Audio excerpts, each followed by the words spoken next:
Que le Seigneur vous bénisse. Nous continuons de parler de la guérison, mais cette fois-ci sous un angle qui est comme celle de la guérison intérieure.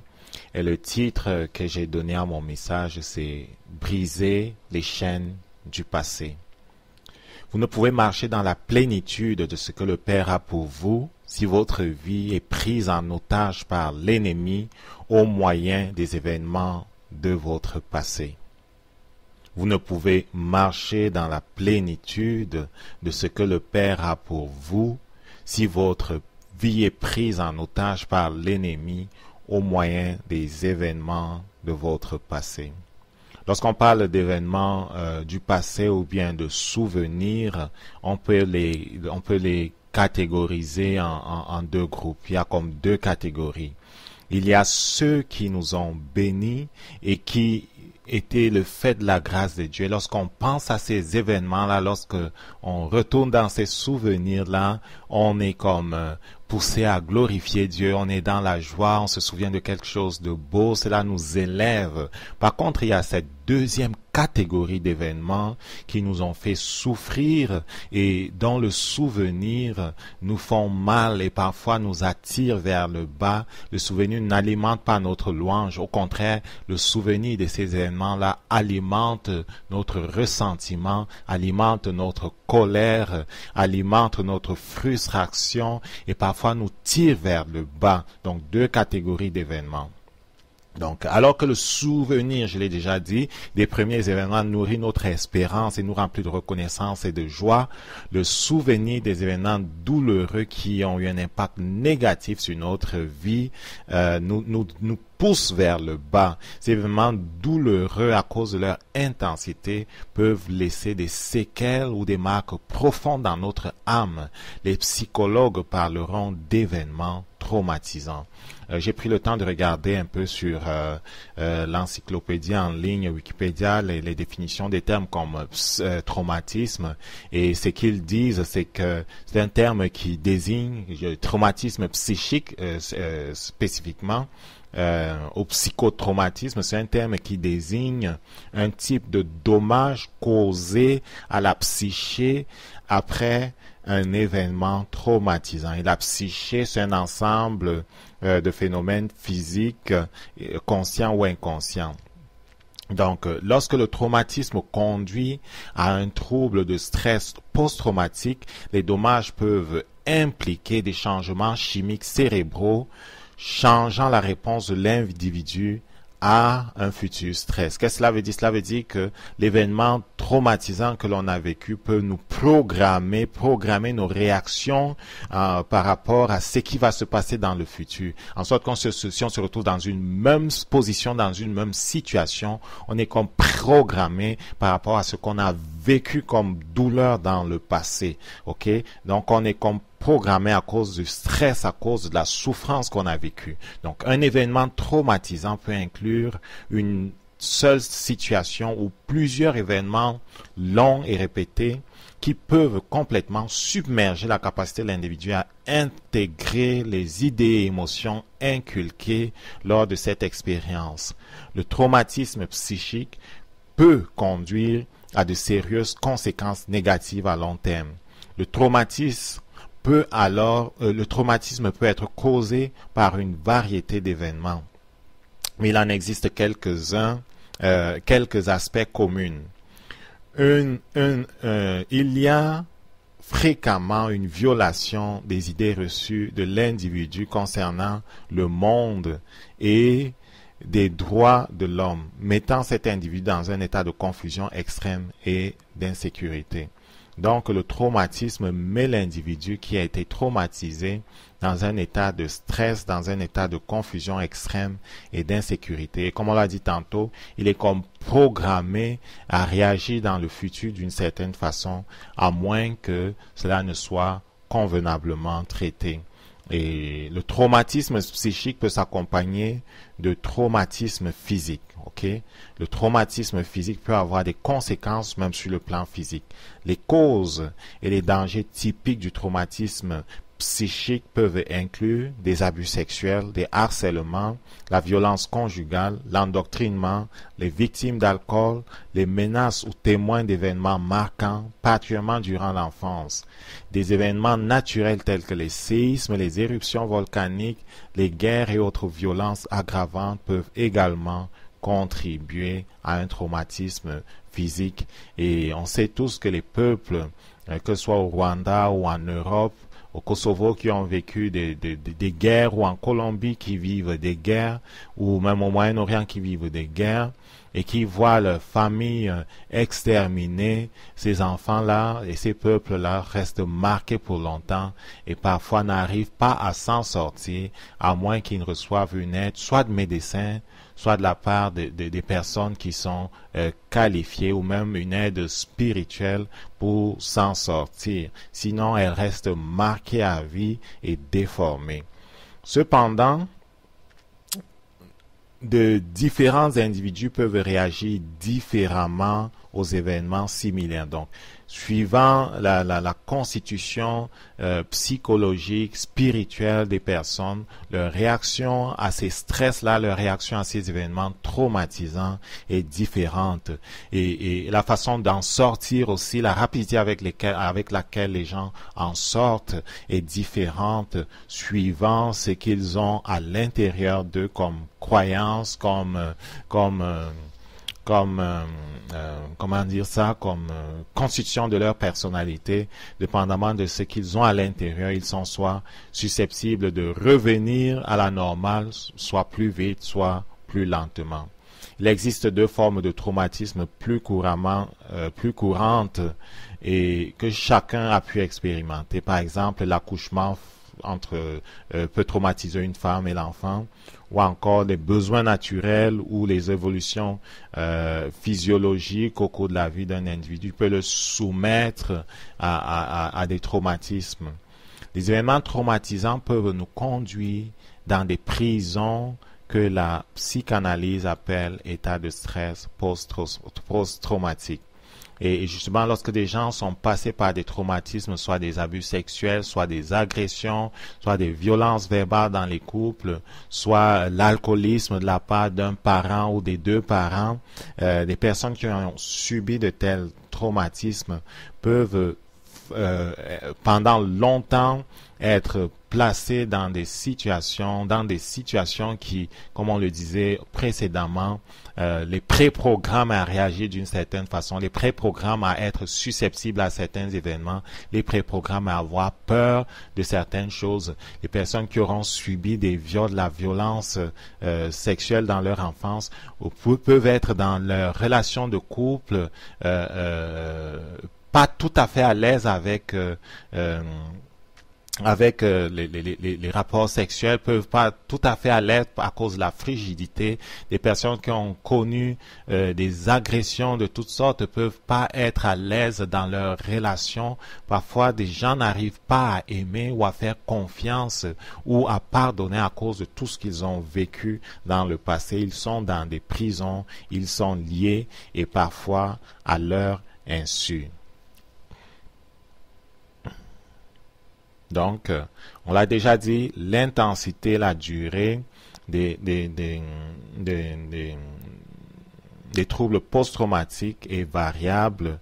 Cela peut aller de quelques semaines pour quelques personnes à plusieurs années pour d'autres personnes, dépendamment de ce qu'ils ont vécu comme stress. Ce qui arrive, c'est que ces événements-là peuvent nous mettre dans des prisons, peuvent nous enfermer dans le passé et faire de nous des personnes qui sont tournées vers le passé, enchaînées à notre passé plutôt que des personnes qui sont tournées vers l'avenir, des personnes qui espèrent et qui attendent quelque chose de bon. Or, Dieu nous veut libres de toute chaîne. Dieu nous veut libres des chaînes du passé. Il nous veut en mouvement. Il ne veut pas que nous vivions dans le passé. Il nous veut continuellement en mouvement parce qu'il a préparé à l'avance des œuvres qu'il voudrait qu'on accomplisse et il nous veut en mouvement. Donc Dieu est un Dieu de mouvement. Le Seigneur que nous servons est un Seigneur de mouvement et il y a des moments dans la vie où après, bien qu'on ait subi je ne veux pas minimiser ces choses-là, soit soit passé par un deuil, qu'on soit passé par une perte énorme, soit qu'on soit passé, comme je l'ai dit, par des événements vraiment blessants, profondément blessants. Il y a des moments dans la vie où il est nécessaire je ne dirais pas d'oublier de faire à la légère, de tourner la page à la légère, mais où il est nécessaire de traiter convenablement les douleurs par lesquelles nous sommes passés, les événements stressants par lesquels nous sommes passés, les blessures de notre passé qui nous tourmentent. Il est nécessaire de les traiter convenablement afin de tourner aussi convenablement la page pour aller de l'avant.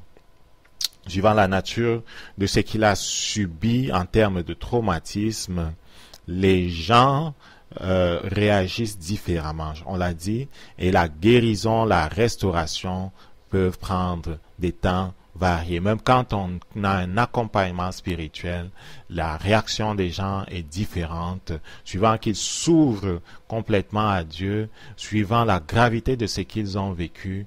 La guérison peut prendre un temps qui est varié et chaque cas doit être traité de façon vraiment unique, parce que les gens sont constitués de façon unique. On peut s'inspirer de ce qu'a vécu quelqu'un, de la guérison qu'il a vécue, mais chacun a comme un cheminement particulier qui doit se faire avec le Seigneur, qui va se faire avec le Saint-Esprit pour que la guérison soit totale et complète. D'exemples d'événements traumatisants, on en a cité déjà. Ça peut être la perte d'une personne chère, ça peut être un divorce, ça peut être des trahisons, ça peut être des viols, ça peut être des injures, ça peut être des rejets. Il y a toutes sortes d'événements susceptibles de nous traumatiser. On a même parlé d'événements naturels comme des séismes, on a parlé d'événements naturels comme des naissances. Pour certaines femmes, cela peut être tellement traumatisant qu'elles n'aient pas envie de remettre ça. Donc, les personnes qui ont subi ces événements se trouvent bien souvent prisonnières et parfois pas comprises toujours de ceux qui s'approchent d'elles. On n'est pas toujours compris dans ce que l'on vit comme deuil, dans ce que l'on vit comme sentiment de culpabilité après avoir subi des viols, des agressions. On n'est pas toujours compris par tout le monde et parfois et pourtant combien on aurait besoin d'aide et d'être compris justement. Donc mais ces personnes malheureusement sont attachées à leur passé et leur vie semble à l'arrêt. Est-ce votre situation aujourd'hui? Est-ce que vous avez l'impression que vous êtes attaché au passé?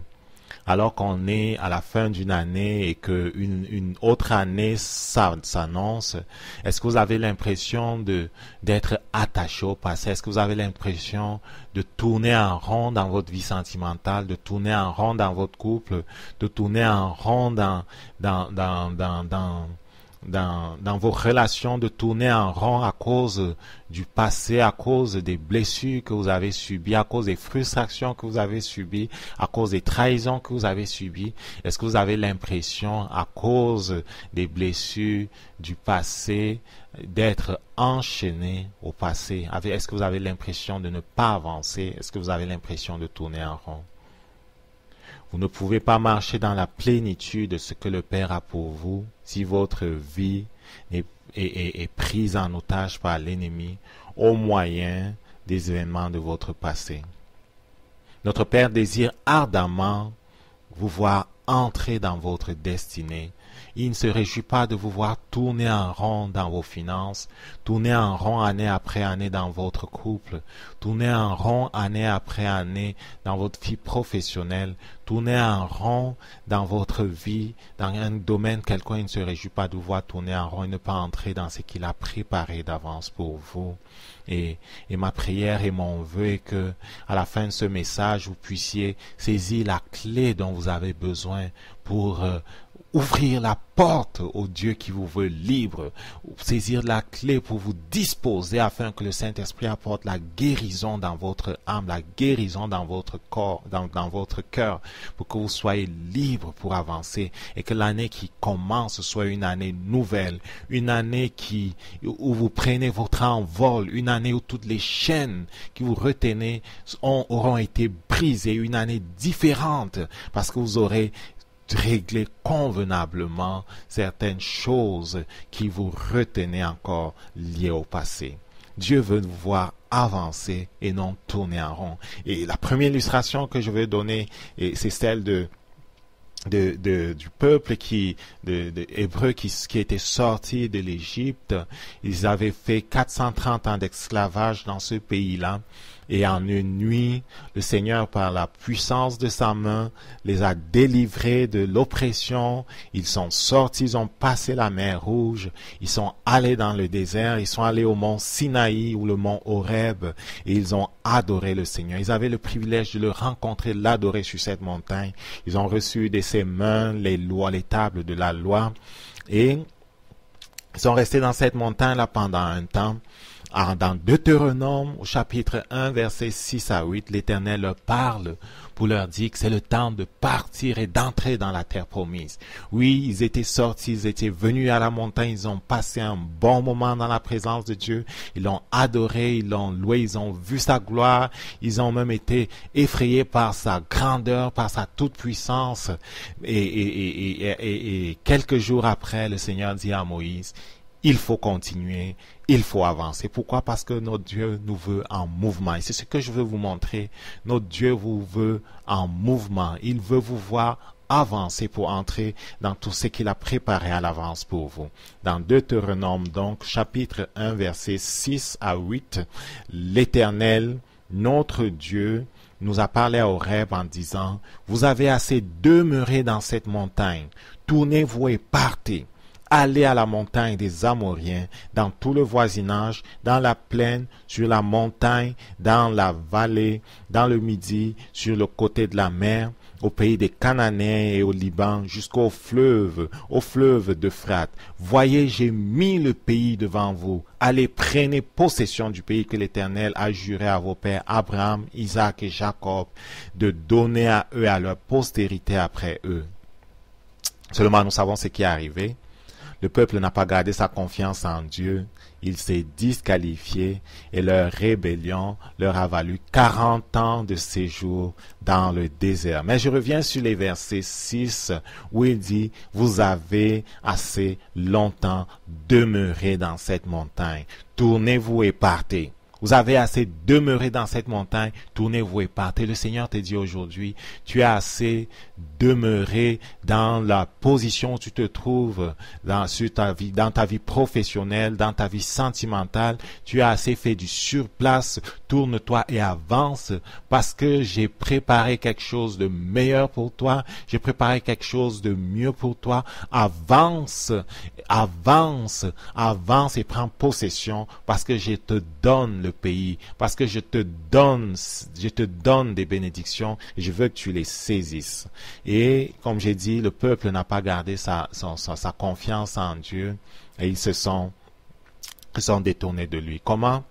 Ils étaient arrivés à Kadesh Barnéa, ils ont demandé à Moïse d'envoyer des espions dans le pays.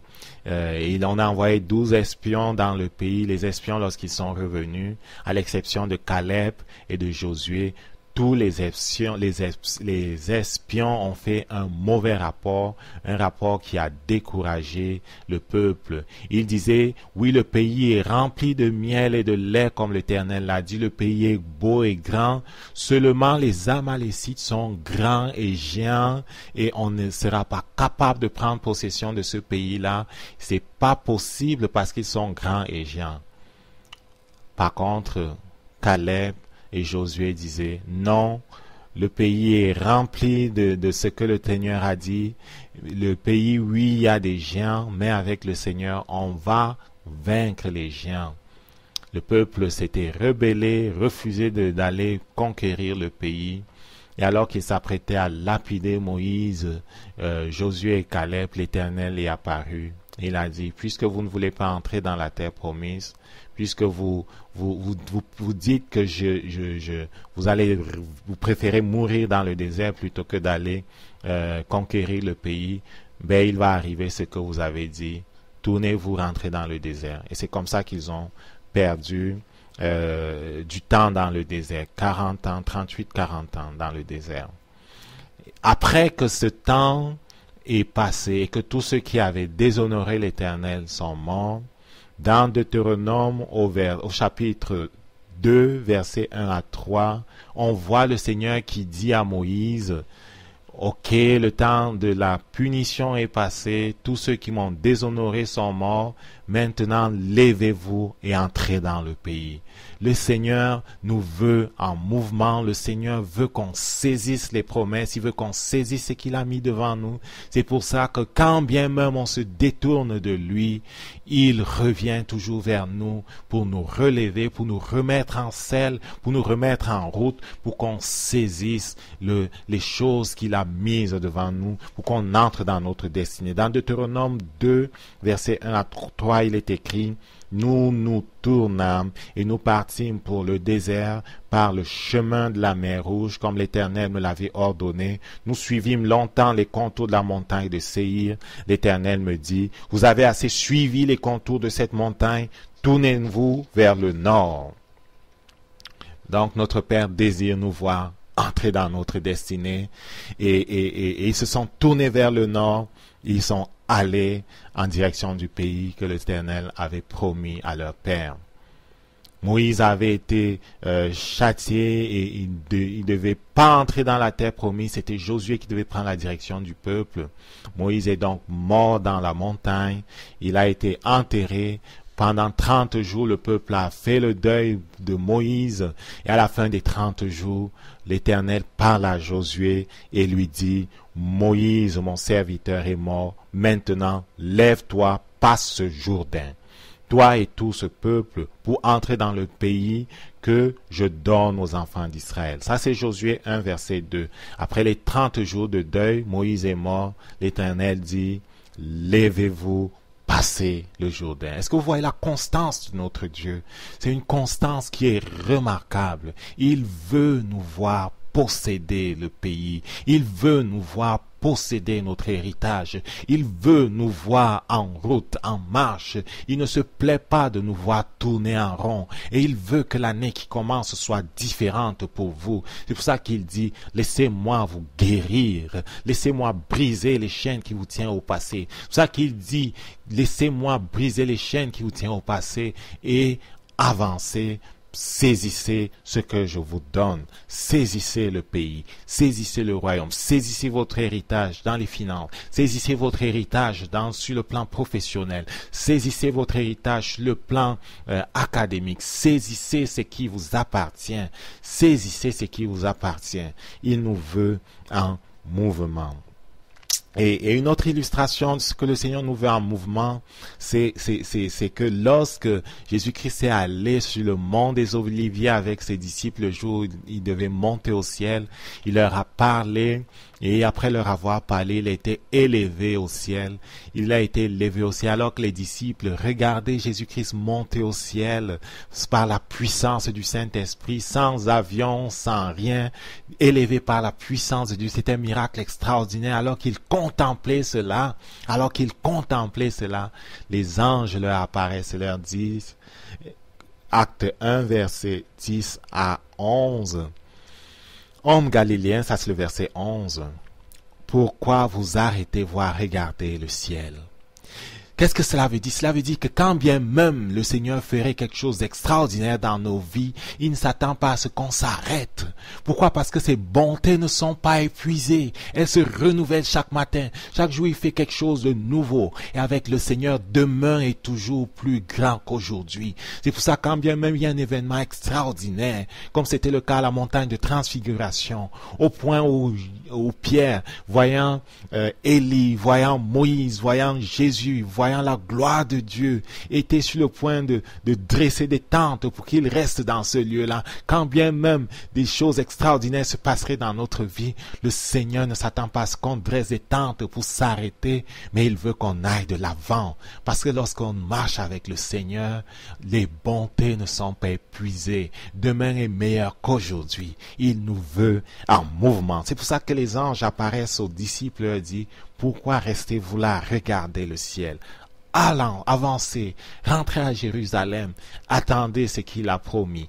Mettez-vous en route, continuez la mission. Ok? Donc le Seigneur nous veut en mouvement. Avant de pouvoir porter des fruits, vous devez apprendre à régler convenablement certains événements du passé. Ok? Si vous voulez porter des fruits en 2013, vous devez apprendre à régler convenablement certains événements du passé. Ok? Et cela peut vouloir dire apprendre à vaincre la trahison, vaincre le rejet, vaincre la jalousie, sortir des griffes du ressentiment, de la colère, sortir des griffes de la, comment dire ça, de la culpabilité, sortir des griffes de la rancune, sortir des chaînes de toutes ces choses qui nous tiennent liés et enchaînés, qui font de nous des proies et des esclaves du diable, parce que cela lui ouvre un accès à nos vies, cela lui ouvre un accès à nos vies et il peut nous torpiller, il peut nous voler.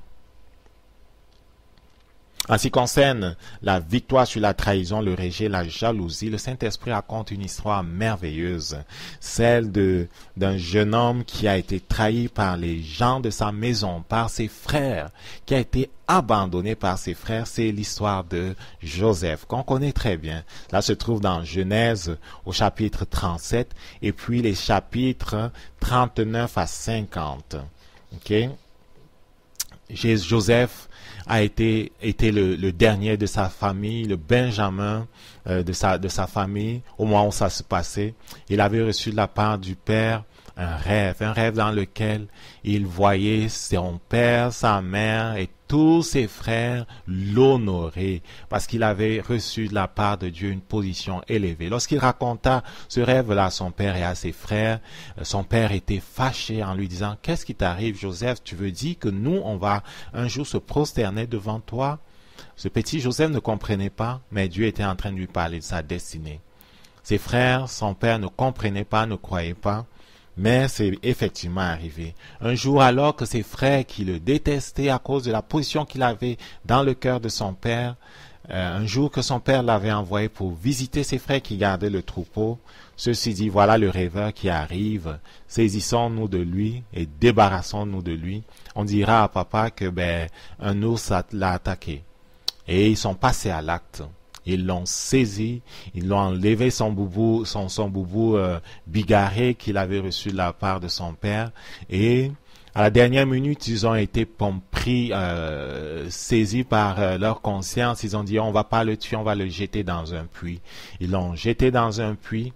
Alors qu'ils étaient là, des caravaniers passaient. Ils l'ont vendu à des caravaniers. J'imagine Joseph qui criait et qui se débattait alors que ses frères le saisissaient, lui ont enlevé son boubou et l'ont envoyé dans ce puits. Il ne devait pas comprendre ce qui se passait. Il a dû crier et crier, mais il n'y avait personne pour l'entendre. Ça devait être terrible.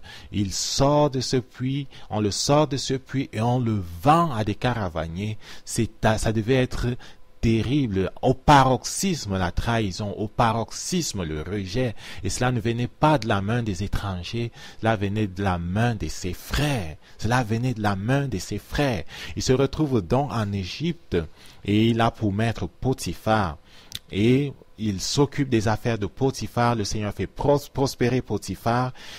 Comme il était beau, la femme de Potiphar décide de le forcer à avoir des relations coupables avec lui. Joseph se refuse à cela. Il est accusé par cette femme-là d'avoir tenté de l'agresser. Potiphar écoute bien sûr son épouse et fait jeter Joseph en prison. Joseph qui venait de connaître de la part de ses frères la trahison, le rejet, le mépris, se retrouve dans la maison de Potiphar et il connaît des fausses accusations, il connaît encore la trahison, il connaît le rejet et cela a dû être difficile. Cela a dû être vraiment difficile.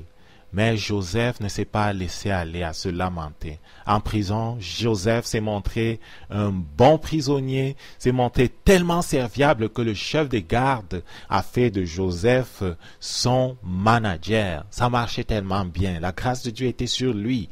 Oui, il descendait, il y avait, quand on regarde la vie de Joseph, on a l'impression que ça allait de mal en pis. Malgré la promesse qu'il avait, l'assemblée allait de mal en pis. Il n'y avait pas d'ombre de réalisation de la promesse qu'il avait eue dans son cœur, du rêve qu'il avait. L'assemblée allait de mal en pis, il était en prison, mais la faveur de Dieu était sur lui. Et Joseph devait le savoir parce que ça marchait bien encore là-bas. La grâce de Dieu était avec lui. En prison, il se retrouve avec les chansons du roi et le goûteur du roi. Les chansons, c'est celui qui verse du vin dans la coupe du roi. Le goûteur du roi, c'était celui qui goûtait les gâteaux du roi, le cuisinier du roi. Ces deux-là ont fait un rêve et n'étaient pas capables d'interpréter. Alors qu'ils parlaient de cela, Joseph leur dit qu'il est capable d'interpréter leur rêve pour eux. Joseph effectivement interprète le rêve de l'un et de l'autre. Il dit à les chansons, le roi va te faire sortir dans 3 jours, tu vas être rétabli dans tes privilèges, dans ta position. Et s'il te plaît, souviens-toi de moi, dis au roi que je suis dans ce lieu à cause d'une fausse accusation. Je n'ai rien fait de tout ce qui m'est reproché. Peut-être qu'il prendra pitié de moi et me fera sortir d'ici. Il dit au goûteur du roi, à son cuisinier, tu sortiras dans 3 jours, mais tu ne seras pas rétabli dans ta position. Au contraire, le roi va te pendre. Et c'est arrivé exactement comme Joseph l'avait interprété, prophétisé. Les chansons du roi sort de prison et s'en va auprès de son maître, le roi Pharaon. Et pendant 2 années, il ne fait pas mention de Joseph. Il n'intervient pas auprès de Pharaon pour Joseph, qui lui avait fait du bien. Joseph encore connaît l'oubli, le rejet, le mépris de la part des personnes qu'il a aimées, de la part des personnes à qui il avait fait du bien. Au bout de 2 ans, le Pharaon fait un rêve que personne n'est capable d'interpréter.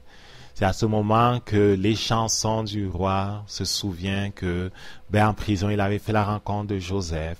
Joseph avait des capacités extraordinaires. Et c'est comme ça que Joseph sort de prison. Il est nettoyé, il est habillé proprement, convenablement. Il est amené devant le roi qui avait fait un rêve que personne n'était capable d'interpréter.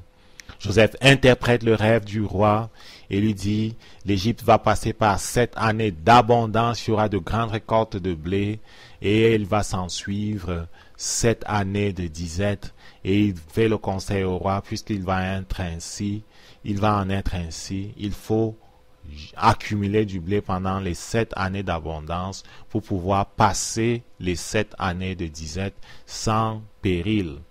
Et le roi dit, y a-t-il une personne plus sage que toi, ô Joseph, pour gérer une telle situation? Il est nommé par décret du roi, premier ministre de l'Égypte. Et Joseph se retrouve en une journée à la position que Dieu lui avait montrée en rêve. Il se retrouve à la tête de l'Égypte. Il était le premier en Égypte après le roi. Et il a géré les 14 années, les 7 années d'abondance, les 7 années de disette. Dans Genèse 41, verset 50, il est mention du mariage de Joseph avec la fille d'un certain prêtre Don. Joseph a eu avec cette fille-là, avec la fille de ce prêtre-là, 2 enfants. Au verset 51, le premier né s'appelait Manassé. Manassé veut dire « c'est lui qui fait oublier » car dit-il, Dieu m'a fait oublier toutes mes souffrances et ma séparation de la famille de mon père. Verset 52. Il donna au second le nom d'Éphraïm.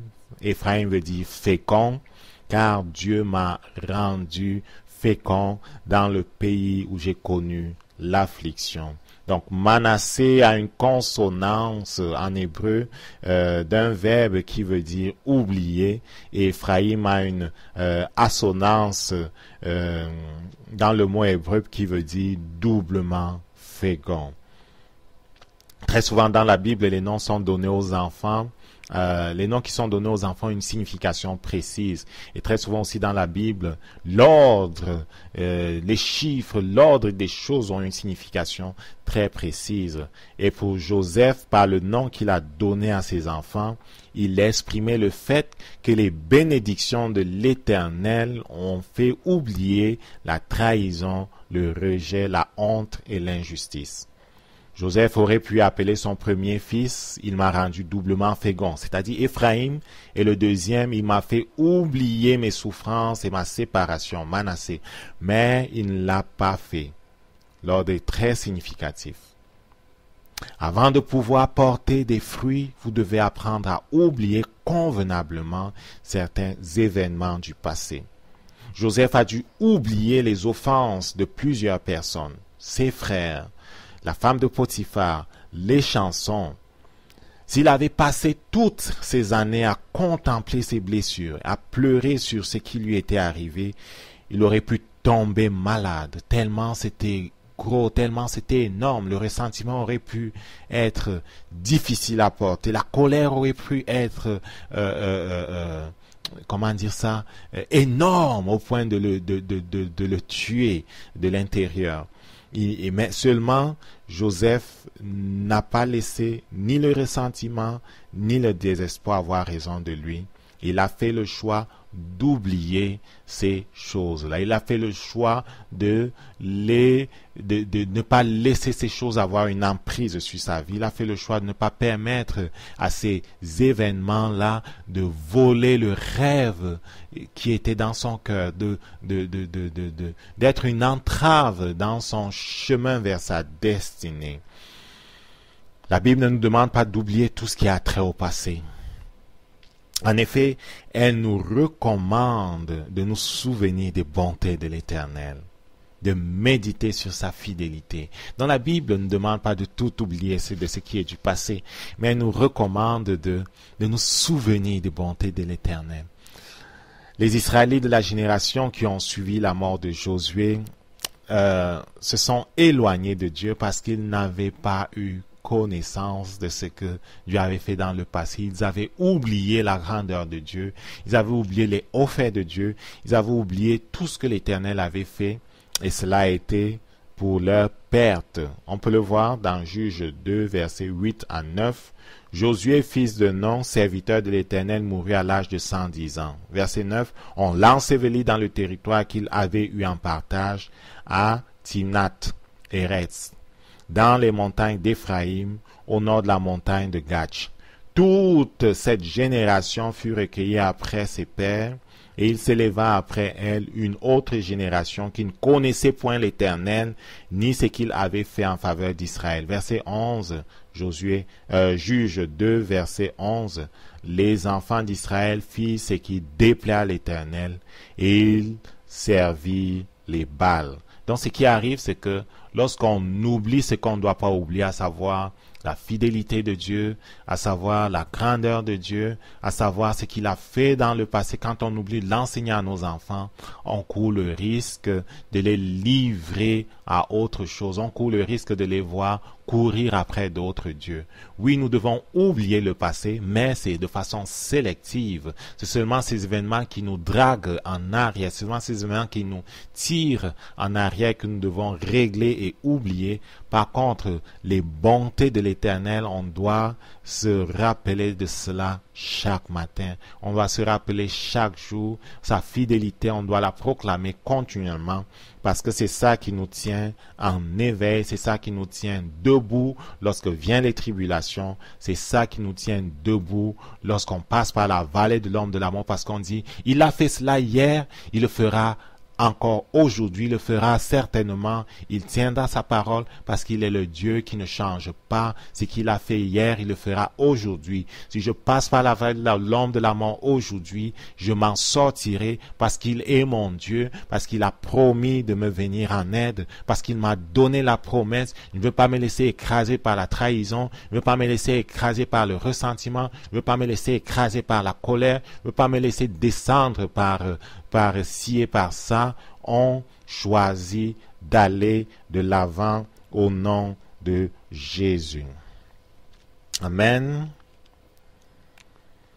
Vous devez vous souvenir des choses qui exaltent le Père et qui vous élèvent. Oubliez les événements qui exaltent le diable et qui vous retiennent en arrière ou vous tirent vers le bas.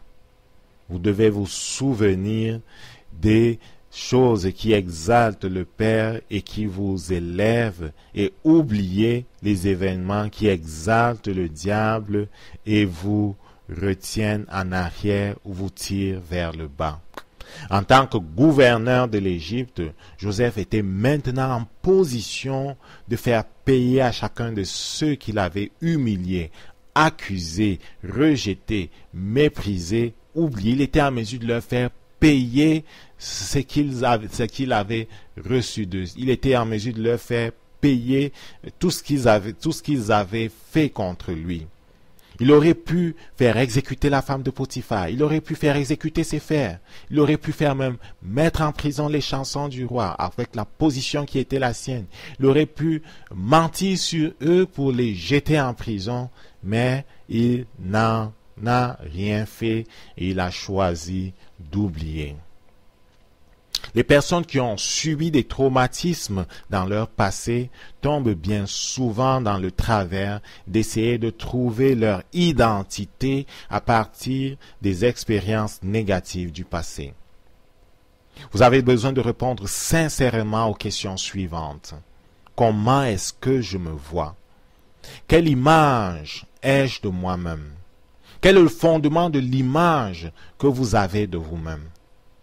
Joseph il aurait pu permettre à son expérience du passé, à ses différentes expériences du passé, de façonner son identité présente. Il aurait pu dire, Dieu est en colère contre moi, je mérite certainement ce qui m'arrive, je suis un raté, je suis laid, les gens ont raison de me faire subir ce qu'ils me font subir, ils ont raison de me rejeter, je ne me supporte pas moi-même, pourquoi les autres me supporteraient, et encore, les gens disent bien souvent toutes sortes de choses à cause des blessures qu'ils reçoivent, à cause du rejet, à cause de tout ce que le monde leur fait subir. Parfois les gens se retrouvent en position où ils trouvent des raisons pour expliquer pourquoi ils doivent rester dans leur position. Donc, si c'était laissé aller à l'apitoiement sur soi et au désespoir, il aurait pu manquer l'opportunité d'impacter la vie de plusieurs personnes. Est-ce qu'on comprend ça? Si Joseph s'était focalisé sur sa blessure, sur le rejet qu'il avait subi de la part de ses frères, sur la trahison de la femme de Potiphar, sur tout ce qu'il avait subi de la part de ces personnes, sur l'oubli même de la part des chansons, si c'était focalisé sur ces choses en disant pourquoi ils ont fait ci, pourquoi ils ont fait ça, pourquoi ils ont fait ci, pourquoi ils ont fait ça, il aurait manqué bien des opportunités. Il aurait manqué l'opportunité de se faire remarquer par Potiphar. Je suppose que Potiphar n'avait pas un seul esclave. Il aurait manqué l'opportunité de se faire remarquer comme quelqu'un qui travaille bien. Il aurait manqué l'opportunité, une fois en prison, de se faire remarquer comme un prisonnier qui avait des talents de manager, au point où on a fait de lui un manager en prison. Il aurait pu manquer l'opportunité d'impacter la vie de l'échanson et du goûteur du roi. Et s'il n'avait pas fait ministère auprès de les chansons n'auraient pas pu parler de lui lorsque le roi a fait un rêve que personne n'était capable d'interpréter. Donc le risque, c'est de nous focaliser sur nos blessures. Le risque, c'est de vivre, retourner sur nous-mêmes, de passer le temps à nous apitoyer et de laisser passer les opportunités qui nous ouvriraient les portes dans le futur. Et ces opportunités, c'est bénir les gens autour de nous, continuer de faire ce qu'on a à faire, continuer de sourire au monde, continuer d'espérer. C'est ça, continuer de vivre et d'impacter la vie des gens, parce que c'est eux qui demain vont être les clés pour nous sortir de là où on se trouve, vont être peut-être les clés pour accélérer notre destinée. Vous devez choisir entre ces deux possibilités. Soit vous focalisez sur vos blessures du passé et manquez les opportunités de planter des semences qui vous bénéficieront dans le futur. Soit vous choisissez de faire confiance au Seigneur et de vous attendre à lui pour un lendemain meilleur malgré les échecs et les blessures du passé. Et vous êtes en position de tirer avantage de toutes les occasions qui se présentent à vous. Donc vous avez deux possibilités. Vous focalisez sur vous-même, pleurez sur vos blessures et manquez les opportunités, ou bien faire confiance au Seigneur, savoir qu'il est au contrôle, et vous évertuer de bénir et de saisir toutes les opportunités qui viennent à vous, sachant que ce sont des clés pour accélérer votre destinée. Plusieurs personnes prennent ce que le monde appelle échec, situation tragique, et vont en faire des règles pour leur vie. Est-ce que vous permettez à votre passé de déterminer vos ambitions et le niveau de vos attentes aujourd'hui? Est-ce que vous permettez à votre passé de façonner votre identité et de déterminer le niveau de vos ambitions, de vos attentes dans la vie? Joseph n'a pas permis aux événements du passé de le détourner de sa destinée. C'est à 30 ans qu'il devint gouverneur de l'Égypte. C'est pas mal. À 30 ans, gouverneur de la nation la plus puissante du monde à l'époque. L'Égypte régnait sur toute la terre. À l'époque, c'était la nation la plus puissante. Et il est devenu gouverneur de cette nation à cause de ce qu'il avait choisi, de faire confiance au Seigneur et de saisir toutes les occasions qui se présentaient à lui pour bénir son prochain, pour bénir ceux qui étaient à côté de lui. Pourquoi? Parfois, on peut empirer sa situation en essayant de comprendre pourquoi un événement malheureux nous est arrivé. Je l'ai déjà dit, je le redis simplement d'une autre façon. Donc, parfois, on peut vraiment empirer la situation en se posant 1001 questions sur ce qui nous est arrivé. Okay? Parfois, il y a des choses qu'on ne comprendra qu'une fois rendu au ciel. Ce n'est pas nécessaire de tout comprendre ici et maintenant. Il y a des choses qu'on ne comprendra pas. On ne comprendra pas la méchanceté des hommes.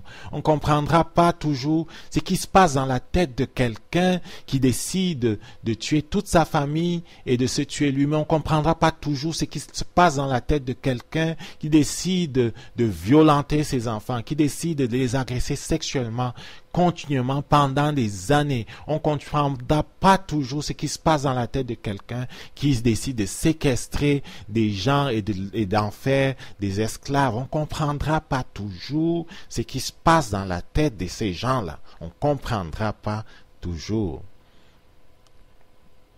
Par contre, on peut faire le choix. Quand bien on aurait été une victime de ces prédateurs, là on peut faire le choix de faire confiance à Dieu. On peut faire le choix quand bien on aurait subi la trahison de la part des gens, le rejet. On peut faire le choix de se positionner pour bénir les personnes qui viennent à nous, afin que elles soient pour nous dans le futur des possibles accélérateurs de destinée. Et quelqu'un a dit que ceux qui se laissent submerger par les pourquoi ne sont pas sages. Il faut donc savoir tourner la page, aller de l'avant, oublier. Oublier, ce n'est pas le déni. Faire comme si l'événement douloureux n'était pas arrivé. Non, il faut le reconnaître. Ok, il faut reconnaître les blessures qu'on a. Il faut permettre au Seigneur de les soigner. Oublier, ce n'est pas non plus une sorte d'amnésie, de perte de mémoire. Selon la Bible, oublier, c'est un processus par lequel les événements du passé qui sont douloureux perdent leur influence ou leur contrôle sur notre présent et sur notre futur. Cela survient lorsqu'une réalité nouvelle et plus puissante a prééminence ou bien prend le dessus sur l'événement du passé. Donc l'oubli, c'est un processus par lequel il y a un certain remplacement qui se fait. L'événement négatif qui nous est survenu, le traumatisme qu'on a vécu et qui a une influence négative sur nous, cette influence négative est comme surpasse et comme remplacée par une autre influence, l'influence d'un autre événement qui se produit dans notre vie et qui nous fait oublier cet événement négatif-là. Dans le cas d'Abraham, par exemple, qui devait quitter son pays pour aller dans la terre que le Seigneur lui avait dans la terre promise, il devait partir de son pays, quitter son père, quitter sa mère, quitter les lieux qu'il avait connus, les lieux où il avait joué quand il était tout enfant, les lieux où il avait amassé sa richesse. Il devait quitter ce lieu-là pour aller dans un autre pays. C'était comme un déchirement. Et parfois, l'immigration est un traumatisme pour plusieurs personnes parce qu'on abandonne sa famille, on abandonne ses ressources naturelles, on abandonne ce qu'on a comme relation, comme confort pour aller dans une autre nation. C'était le cas pour Abraham. Donc, Abraham devait comme partir de son pays. Et l'événement qui a eu prééminence, ce qu'il aurait pu avoir comme déchirement dans son cœur à cause de cette séparation-là, c'est sa rencontre avec Dieu.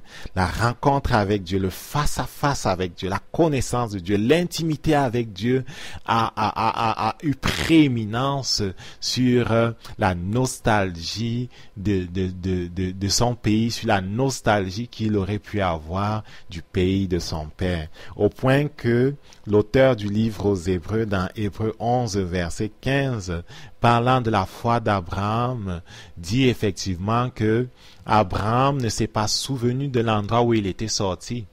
Parce que s'il s'était souvenu de l'endroit où il était sorti, il aurait pu être tenté d'y retourner. Or, la promesse et la destinée d'Abraham ne se trouvait pas dans le pays de son père, mais là se trouvait à Canaan, là où l'Éternel lui avait demandé de partir.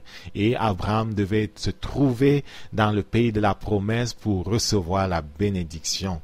Donc, l'auteur aux Hébreux dit au chapitre 11, verset 15, que s'il s'était souvenu de sa patrie, il aurait été tenté de retourner. Donc, la rencontre avec Dieu, la communion avec Dieu avait eu prééminence sur la nostalgie du retour et le souvenir de ce qu'il avait vécu lorsqu'il était enfant et lorsqu'il était adulte dans le pays de son père. Notre identité et notre destination dans la vie dépendent des pensées qui nous dominent. Notre identité et notre destinée dans la vie dépendent des pensées qui nous dominent. Quelles sont les pensées qui te dominent? Fais attention parce que c'est ça ton futur. C'est ça ton futur. Nous sommes nos propres prophètes et ce que notre bouche dit, c'est ce qui vient de notre cœur. Ce qui vient de notre cœur, c'est ce sur quoi on a pensé pendant longtemps et longtemps et longtemps et ce qu'on a proclamé longtemps et longtemps et longtemps et c'est ça notre destinée et c'est ça notre futur. Notre identité et notre destination dans la vie dépendent des pensées qui nous dominent. Pour la première génération des descendants d'Abraham qui étaient sortis d'Égypte, c'était un échec. Seuls Caleb et Josué entreront dans la terre promise, on l'a dit. Les autres, à cause de leur bouche, à cause de leur incrédulité et qu'ils ont verbalisé, à cause de ce qu'ils ont rejeté la promesse de Dieu, ne sont pas entrés. Dans Nombre 16, verset 13, il est écrit, et c'est ces 10 autres espions qui parlaient, est-ce peu de choses que tu nous aies fait sortir hors d'un pays ruisselant de lait et de miel. Ils appellent l'Égypte, la terre où ils étaient en esclavage, un pays ruisselant de lait et de miel. Ils disent, est-ce peu de choses que tu nous aies fait sortir d'un pays ruisselant de lait et de miel pour nous faire mourir dans le désert, que tu te fasses absolument dominateur sur nous. OK? Ils disent de leur bouche que Moïse les a fait sortir du pays d'Égypte qui ruisselait de lait et de miel, et je mets entre parenthèses, un pays où vous étiez esclaves, pour les faire mourir dans le désert. Donc, dans leur pensée, ils se disaient que Moïse voulait les faire mourir dans le désert. Leur pensée était dominée par la défaite, leur pensée était dominée par la mort, leur pensée était dominée par l'incrédulité, et ils ont verbalisé encore et encore, quand on lit le livre des Nombres, ils ont verbalisé encore et encore cette défaite, ils ont verbalisé encore et encore leur incrédulité, et c'est ce qu'ils ont vécu. C'est pour ça que je redis que notre identité, notre destination dans la vie dépend des pensées qui nous dominent. Quelles sont les pensées qui te dominent?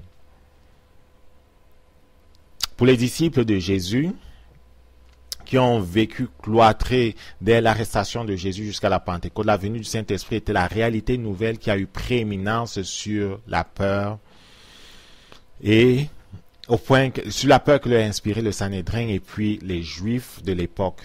Okay? Ils sont restés cloîtrés pendant plusieurs jours, mais le jour de la Pentecôte, ils ont vécu une expérience avec le Saint-Esprit, une expérience qui les a transformés, une expérience qui a eu raison de la peur qui les dominait, une expérience qui leur a fait oublier les menaces des Juifs et du Sanhédrin et qui les a jetés dans la rue, et on les voit dans Acte 2 qui prêchent l'évangile du salut, du royaume, qui prêchent Jésus-Christ ressuscité. Ils n'ont pas peur de l'épée, ils n'ont pas peur du fouet, ils n'ont pas peur de subir le même sort que Jésus. Pourquoi? Parce qu'une réalité nouvelle a eu prééminence sur leur peur, sur leur crainte, sur la peur et la crainte que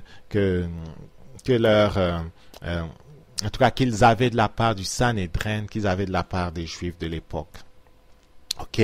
Donc, notre identité, notre destination dans la vie dépend des pensées qui nous dominent.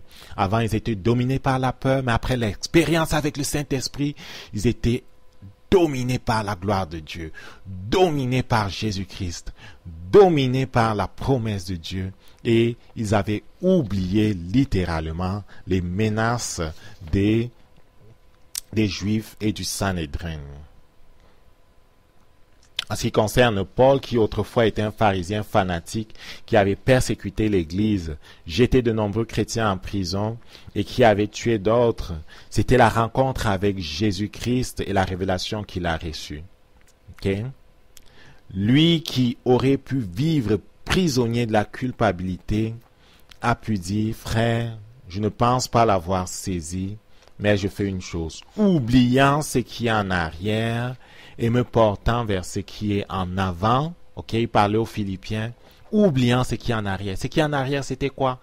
C'était le passé de Paul. Il avait persécuté l'Église, il avait tué des chrétiens, il avait jeté en prison de nombreuses personnes. Alors qu'il s'en allait sur la route de Damas, alors qu'il s'en allait à Damas, de Jérusalem à Damas pour faire prisonnier des chrétiens, il rencontre Jésus-Christ. Et la rencontre avec Jésus-Christ l'a guéri de son passé. La rencontre avec Jésus-Christ l'a transformé complètement, au point où il a pu servir librement. Il a pu servir sans être prisonnier de la culpabilité. Il a pu servir sans être prisonnier du ressentiment. Il a pu servir sans être prisonnier de son passé qui était celui d'un criminel. Il avait persécuté l'Église, il avait tué de nombreux chrétiens. À la vérité, aux yeux de plusieurs hommes, c'était un assassin. Mais la rencontre de Jésus-Christ l'avait libéré de son passé, l'avait libéré des chaînes du diable, l'avait libéré du ressentiment, l'avait libéré de la culpabilité, l'avait libéré de tout sentiment lié à sa vie du passé.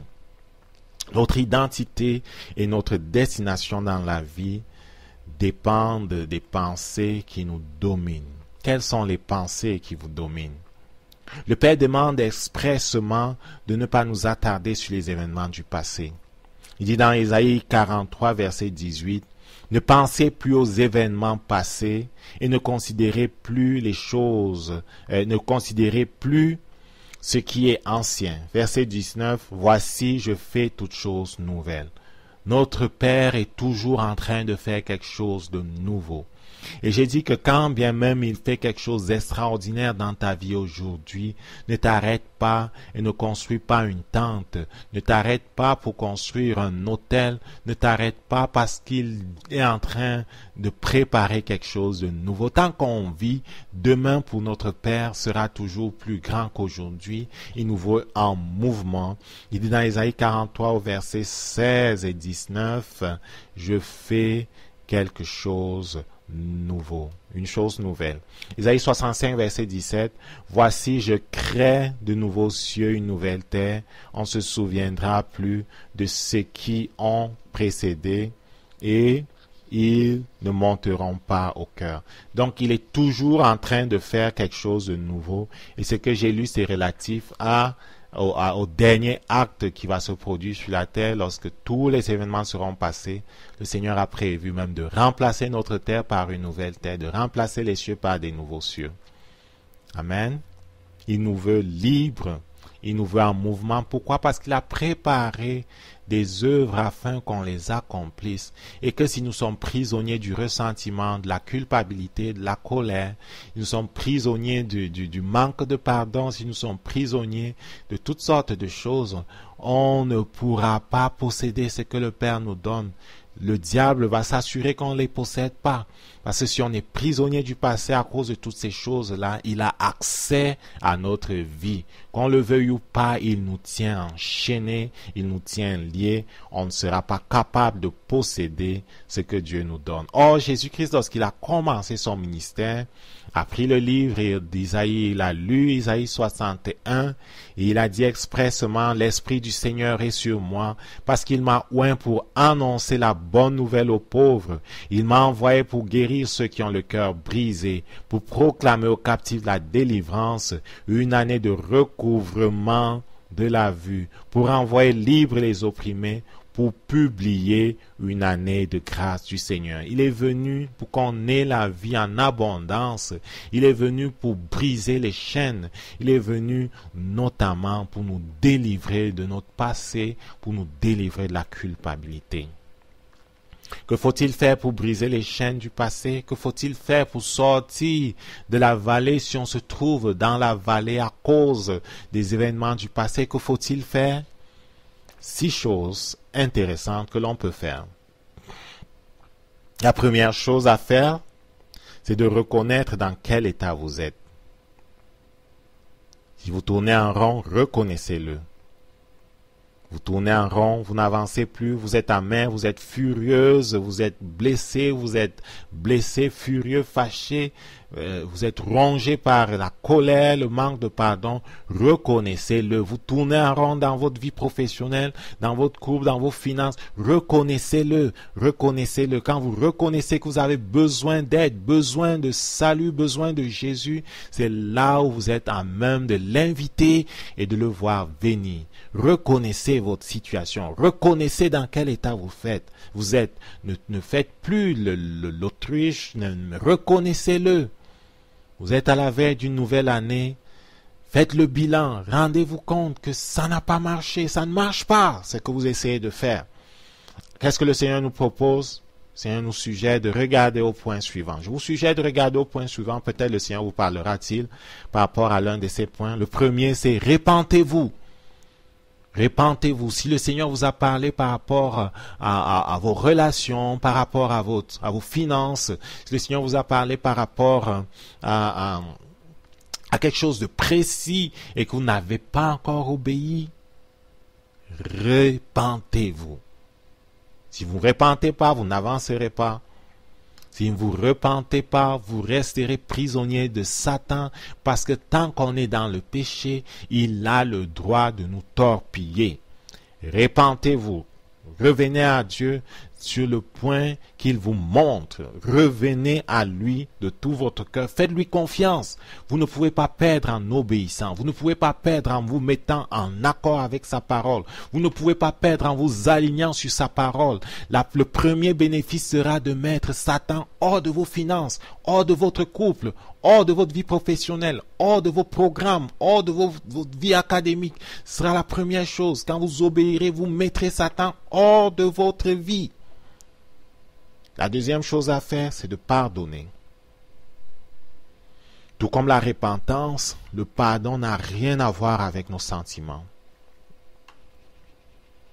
C'est une décision que nous prenons par obéissance à notre Père qui nous veut libres des griffes du diable. Par le manque de pardon, nous donnons la permission à Satan de nous tourmenter et Dieu ne peut légalement pas l'empêcher. Ok? Vous êtes sur le terrain du diable lorsque vous vous refusez à pardonner. Et Jésus-Christ a dit, vous avez entendu qu'il a été dit, œil pour œil, dent pour dent. Moi, je vous dis, bénissez vos ennemis, priez pour ceux qui vous persécutent. Et Paul plus tard dira que si ton ennemi a faim, donne-lui à manger, s'il a soif, donne-lui à boire, car en faisant ainsi, c'est des charbons ardents que tu accumuleras sur sa tête. Et dans ce même chapitre 19, chapitre 12 de Romains, il dit que la vengeance appartient à Dieu. Vous pouvez voir ça à partir du verset, je crois, 15 en descendant de Romains 12, si je ne m'abuse. Ok, la vengeance appartient à Dieu. Ce n'est pas à nous de remettre aux gens le mal qu'ils nous ont fait. La vengeance appartient à Dieu. Et on doit apprendre à pardonner à Dieu, sinon on sera prisonnier nous-mêmes de notre manque de pardon. Notre manque de pardon va donner à Satan le droit de torpiller nos vies. Et Dieu ne pourra même pas nous pardonner si on ne pardonne pas, parce qu'on prie en disant pardonne nos offenses comme nous pardonnons aussi à ceux qui nous ont offensés. Et c'est un petit témoignage, c'est un pasteur nigérien qui avait eu comme une dispute conjugale avec son épouse, bien sûr, et qui boudait son épouse. La dispute s'est passée en début de semaine, je crois que c'était un mardi ou un mercredi. Le jeudi, quand il se lève de son lit, son épouse le salue, il ne répond pas, il fait la bouche. Jeudi, il se réveille, il répond pas, il fait la bouche. Vendredi, il fait la bouche. Il voulait comme comment dire ça, il voulait comme faire souffrir son épouse à cause de ce qu'ils avaient eu comme dispute. Vendredi, il est dans son auto. Vendredi ou samedi, je me souviens plus. En tout cas, il est dans son auto, il roule. Et alors que il a devant lui un obstacle, un camion, il essaye de freiner, mais les freins ne marchaient pas. Il est entré en collision avec ce camion-là. Et c'était un accident grave. Il a été conduit urgemment à l'hôpital. Sa femme l'a retrouvé à cet hôpital. Il était encore légèrement conscient. Il a dit qu'il voulait pas être soigné dans cet hôpital, qu'on le transporte dans un autre hôpital. Et sa femme a insisté auprès de médecins de cet hôpital, de ce premier hôpital où il était, qu'on le transfère dans un autre hôpital. Et ces médecins leur ont fait signer une décharge parce qu'ils étaient sûrs que vu son état, il ne tiendrait pas. Mais il voulait être soigné dans l'hôpital où se trouvait son médecin officiel. Pendant le transport vers ce médecin officiel en ambulance, les anges sont venus le chercher et il n'a même pas pu dire au revoir à son épouse tellement il était mal au point. Il a quitté son corps en esprit et il est parti. Il est parti avec les anges, il a visité le ciel, il a eu l'occasion de se tenir au niveau de la porte de l'enfer. Il a vu comment, quand les gens partent du ciel, il a vu des milliers de gens partent de la terre, les esprits des gens qui partaient de la terre, des milliers le passaient, qui partaient et qui allaient dans un lieu terrible et terrible et horrible. Il est allé dans ce lieu pendant je ne sais pas combien de temps. Il y a des milliers de personnes qui arrivaient dans ce lieu de tourment que la Bible appelle l'abîme, un lieu où sont enfermés les esprits des hommes qui partent de la terre sans avoir fait la paix avec Dieu. Et ces gens-là, même à un moment donné, ont reconnu qu'il y avait une certaine présence et lui parlaient en disant, aide-nous, aide-nous, faites-nous sortir d'ici. Il a vu dans ce lieu des pasteurs, il a vu dans ce lieu des hommes de Dieu, il a vu dans ce lieu des gens qui allaient à l'église, il a vu dans ce lieu aussi des gens qui n'allaient pas du tout à l'église, des gens qui n'étaient pas chrétiens. Et l'ange qui l'accompagnait lui a dit que si ta vie était pour s'arrêter aujourd'hui, c'est ici que tu viendrais parce que tu boudes ton épouse depuis un certain nombre de jours à cause de la querelle que vous avez eue. Il a eu tellement peur, tellement peur. Il a visité le ciel, il a vu des chrétiens qui étaient là-bas, il a vu l'adoration. Et pendant que ça se passait, son épouse méditait dans les psaumes et elle a été, le Seigneur lui a montré un certain passage qui était comme une promesse de la résurrection de son mari. Elle a parlé à son beau-père en disant, amenons le corps de mon mari dans l'église et prions, je crois que Dieu veut le ressusciter. Son beau-père ne croyait pas. Et finalement, le jour prévu, c'était comme le troisième jour, ils devaient aller retirer son corps de la morgue. Ils ont sorti son corps, ils l'ont mis dans un cercueil. Renald Bonke avait une campagne dans la région. Ils ont décidé d'amener son corps au lieu de la campagne de Renald Bonke. Il était dans une ambulance. Pendant longtemps, les gens du service de sécurité ont refusé de le laisser entrer, de laisser cette ambulance entrer parce qu'on croyait que c'était une bombe et qu'il venait faire comme une agression, un attentat. Mais ils ont expliqué que c'était un pasteur et qu'il venait comme pour obtenir de la prière pour sa résurrection. Et il a été admis finalement. On l'a sorti du cercle, on l'a mis sur une table. Il y a une vidéo sur Internet que j'ai vue, que vous pouvez voir si vous voulez. Et on a prié pour lui, des chrétiens ont prié pour lui pendant longtemps. Et pendant quelque temps, et à un moment donné, son corps a commencé à se réchauffer et il est revenu dans son corps au moment où les anges, et ça correspondait exactement au moment où les anges ont dit, on va te laisser retourner sur la terre. Jésus veut que tu ailles enseigner, dire aux gens ce que tu as vu et les prévenir de faire attention, de ne pas venir dans le lieu, dans l'abîme, dans ce lieu de tourment, mais de s'assurer d'être en ordre avec Dieu pour aller dans le ciel où Dieu les attend. Et il avait l'impression, selon ses dits, qu'il n'avait fait que 45 minutes avec les anges, mais lorsqu'il s'est réveillé, son épouse lui a dit qu'il avait fait 3 jours dans la mort. Il était surpris. Et sur la vidéo, on peut voir comment il revient à lui. On peut voir comment les gens sont autour de lui en train de faire du vent sur lui. On lui donne un endroit, une chaise pour s'asseoir. Et il s'assoit, il regarde le monde. Il était surpris. Il croyait avoir fait 45 minutes, mais il avait fait en fait à peu près 3 jours dans la mort. Pourquoi je dis ça? Je dis ça parce que le manque de pardon peut vous coûter la vie. Le manque de pardon peut vous conduire en enfer. Le manque de pardon déjà peut vous coûter même votre santé. J'en veux pour preuve cette femme qui était venue pour recevoir la prière de la part d'une femme de Dieu. La femme de Dieu avait prié pour elle, elle souffrait d'arthrite, mais elle n'a pas reçu la guérison. En posant quelques questions, on s'est rendu compte qu'elle avait un problème avec le pardon. Cette dame l'a envoyée dans une autre salle pour qu'elle soit comme conseillée et entretenue sur la question du pardon. Et au bout de 5 minutes, lorsqu'elle a pardonné les personnes qu'elle retenait dans son cœur, elle a été capable de recevoir instantanément, presque instantanément, la guérison dans son corps. L'arthrite est partie. Si vous retenez les gens dans votre cœur, vous ouvrez la porte au diable pour vous torpiller dans votre santé. Vous ouvrez la porte au diable pour torpiller vos finances, pour torpiller votre vie. Apprenez à pardonner automatiquement et à fermer ainsi la porte au diable dans votre vie. La troisième chose à faire, c'est d'apprendre à cultiver la présence de Dieu. Cultiver la présence de Dieu par la communion avec Dieu. Il faut lire sa parole. Il faut écouter les chansons de louange, d'adoration. Assister autant que possible aux réunions chrétiennes d'édification, les cultes, les retraites, les séminaires, les conventions. Écoutez les bons enseignements. Mettez-vous sous l'influence, si possible, des choses de Dieu 24 heures par jour, 7 jours par semaine, si cela est possible. Mettez-vous sous l'influence des choses de Dieu. Ok? La quatrième chose à faire, c'est de faire attention suis à votre compagnie. Entourez-vous des personnes qui sont remplies du Saint-Esprit, des personnes qui sont à même de vous supporter, de vous aimer, de prier avec vous, de vous encourager dans votre démarche.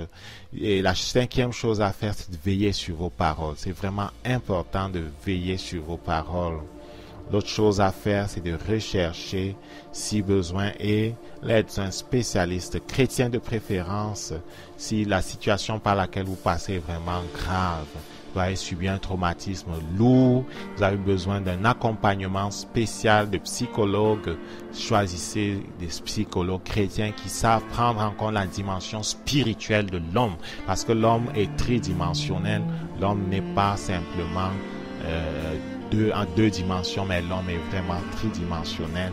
Il a un esprit et lorsque l'esprit est pris en compte, c'est facile de recouvrir la guérison du corps tout entier. Ok? Nous allons résumer ce que nous avons dit. Nous parlions aujourd'hui de la guérison, mais sur le plan de l'âme, vraiment, briser les chaînes du passé.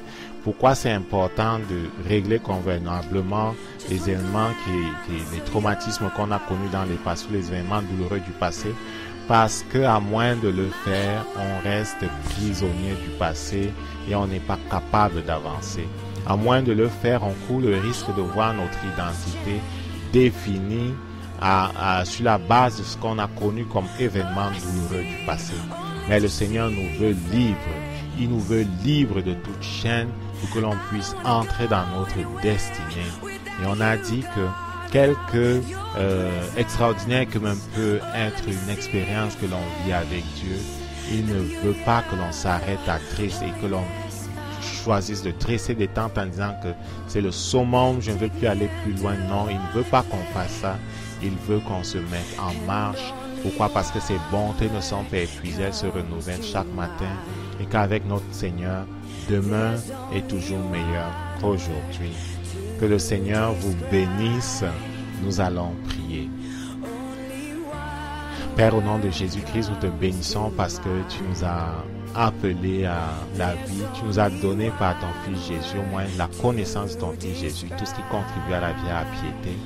Alors que nous apprêtons de passer d'une année à une autre, Seigneur, nous te bénissons parce que l'opportunité nous est donnée de cesser de tourner en rond dans nos finances, dans notre santé, dans notre vie professionnelle, dans notre vie académique. Nous te bénissons parce que tu nous veux libres. Nous te bénissons parce que tu as payé le prix de notre salut. Tu as donné la victoire et que avec ton esprit, nous avons la possibilité de saisir cette victoire. Merci parce que tu es vivant. Merci parce que tu règnes. Merci parce que tu es notre Seigneur et notre Dieu et que tu marches avec nous. Nous croyons que l'année qui vient est une année de percée, une année de victoire, une année différente parce que tu nous libères du passé. Que ton nom soit sanctifié, Seigneur, au nom de Jésus. Amen.